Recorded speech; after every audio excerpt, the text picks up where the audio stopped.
Hi friends, welcome to Anbu's cookery. நம்ம இன்றைக்கி ஹோட்டல்லாம் சாப்பிட்ற மாதிரி ரொம்ப டேஸ்டியான வத்த குழம்பு எப்படி செய்கிறதுன்னு தான் பார்க்க போகிறோம். வத்தல் குழம்புன்றது உங்களுக்கு குழம்புல இருக்க தண்ணி ஃபுல்லாக வற்றி கெட்டியாக இருக்கிறதுனால தான் அது பேர் வத்த குழம்பு. மற்றபடி நீங்கள் வத்தல் தான் போடணுன்னு அவசியம் கிடையாது, காய்களும் போட்டு செய்யலாம். நான் இன்றைக்கி முருங்கைக்காய் எடுத்திருக்கேன். எப்படி செய்யலான்னு பார்க்கலாம் வாங்க. ஃபஸ்ட்டு நான் ஒரு கடாயில் 2 டேபிள் ஸ்பூன் அளவுக்கு நல்லெண்ணெய் சேர்த்துக்கிறேன். எண்ணெய் நல்லா காஞ்சதுக்கப்புறமா இதில் தாளிக்கிறதுக்கு கொஞ்சமாக கடுகும் வெந்தயமும் எடுத்திருக்கேன். அதை இப்போ சேர்த்துடலாம். கண்டிப்பாக புளி சேர்க்குற எல்லாத்துலேயுமே கொஞ்சமாக வெந்தயம் சேர்த்துக்கோங்க. இப்போ கடுகும் வெந்தயமும் நல்லா பொரிஞ்சதுக்கப்புறமா கொஞ்சமாக பெருங்காயத்தூள் சேர்த்துக்கிறேன். இப்போ அதில் கருவேப்பிலை சேர்த்துக்கிறேன். கருவேப்பிலை சேர்த்ததுக்கப்புறமா நான் சின்ன வெங்காயத்தை 2 கட் பண்ணி வச்சுருக்கேன், அதையும் சேர்த்துக்கிட்டேன். இப்போ வெங்காயத்தை நம்ம நல்லா வதக்கிடலாம். உங்கள்கிட்ட ரொம்ப சின்னதாக வெங்காயம் இருந்ததுன்னா அதை அப்படியே முழுசாகவே கூட சேர்த்துக்கலாம். நான் கொஞ்சம் பெருசாக இருக்கிறதுனால 2 கட் பண்ணி சேர்த்துருக்கேன். இப்போ வெங்காயம் நல்லா வதங்கிடுச்சு. வெங்காயம் வதங்கினதுக்கப்புறமா ஒரு சின்ன மீடியம் சைஸ் தக்காளியை சின்ன சின்னதாக நறுக்கி சேர்த்துக்கிறேன். வெங்காயம் கண்ணாடி பத அளவுக்கு வதங்கினா போதும். இப்போ நம்ம சேர்த்து தக்காளி நல்லா மசிஞ்சதுக்கப்புறமா 2 டேபிள் ஸ்பூன் அளவுக்கு சாம்பார் பவுடர் சேர்த்துக்கிறேன். 1/2 டீஸ்பூன் அளவுக்கு மிளகாய் தூள் சேர்த்துக்கிறேன். உங்கள்கிட்ட சாம்பார் தூள் இல்லை அப்படின்னா 2 டேபிள் ஸ்பூன் அளவுக்கு மல்லித்தூள் சேர்த்துக்கோங்க. நான் நீங்கள் முருங்கைக்காய் சேர்த்ததுனால இப்போவே முருங்கைக்காவையும் சேர்த்துட்டு நல்லா இதை ஒரு தடவை கலந்து விட்டுடலாம். முருங்கைக்காய்க்கு பதிலாக நீங்கள் கத்திரிக்காய் கூட சேர்த்துக்கலாம், இல்லைனா வத்தல் ஏதாவது வச்சுருந்தீங்கன்னா அது கூட சேர்த்துக்கலாம்.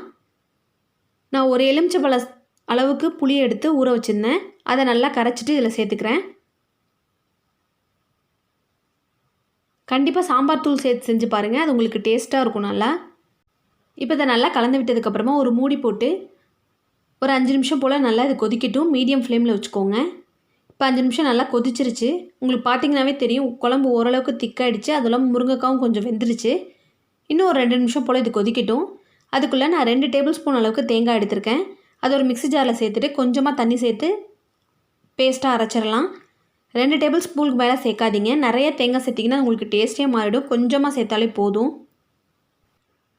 இப்போ குழம்பு நல்லா கொதிச்சிட்ருக்கு. காயெல்லாம் ஓரளவுக்கு வெந்துருச்சு.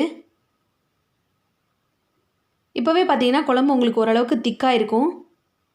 நீங்கள் சாம்பார் பவுடர் சேர்த்திங்கன்னா தான் உங்களுக்கு இந்த மாதிரியான டேஸ்ட்டும் வரும், அந்த திக்னஸும் உங்களுக்கு கிடைக்கும். இப்போ இதில் தேவையான அளவுக்கு உப்பு சேர்த்துக்கலாம். உப்பு சேர்த்துட்டு தேங்காய் வேண்டாம் அப்படின்னு நினச்சிங்கன்னா உங்களுக்கு எந்த கன்சிஸ்டன்சியில் வேணுமோ அதில் கொஞ்சமாக வெல்லம் சேர்த்துட்டு நீங்கள் இறக்கிக்கலாம். இப்போ நம்ம தேங்காய் அரைச்சி வச்சுருக்கிறத நான் சேர்த்துக்கிறேன். தேங்காய் நம்ம எதுக்காக சேர்க்குறோம்னா அதில் புளிப்பு காரம் எல்லாமே இருக்கிறதுனால தேங்காய் கொஞ்சமாக சேர்த்துக்கிட்டோம்னா நமக்கு உடம்புக்கும் நல்லது, சாப்பிடவும் ரொம்ப டேஸ்ட்டாக இருக்கும். இப்போ நல்லா அதை கலந்து விட்டுடலாம். கலந்து விட்டுட்டு இந்த ஸ்டேஜில் உங்களுக்கு உப்பு காரம் எல்லாமே கரெக்டாக செக் பண்ணிக்கோங்க. நான் மறுபடியும் ஒரு நிமிஷம் போல் கொதிக்க வச்சுட்டேன். நம்மளோட குழம்பு சூப்பராக கமகமன்னு தயாராகிடுச்சு. அது மாதிரி முருங்கைக்காய் போட்டு செஞ்சு பாருங்கள், ரொம்ப டேஸ்ட்டாக இருக்கும்.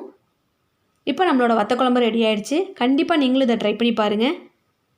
உங்களுக்கு இந்த வீடியோ பிடிச்சிருந்தால் மறக்காமல் நம்ம சேனலுக்கு சப்ஸ்கிரைப் பண்ணுங்கள். தேங்க்யூ ஃபார் வாட்சிங் ஃப்ரெண்ட்ஸ்.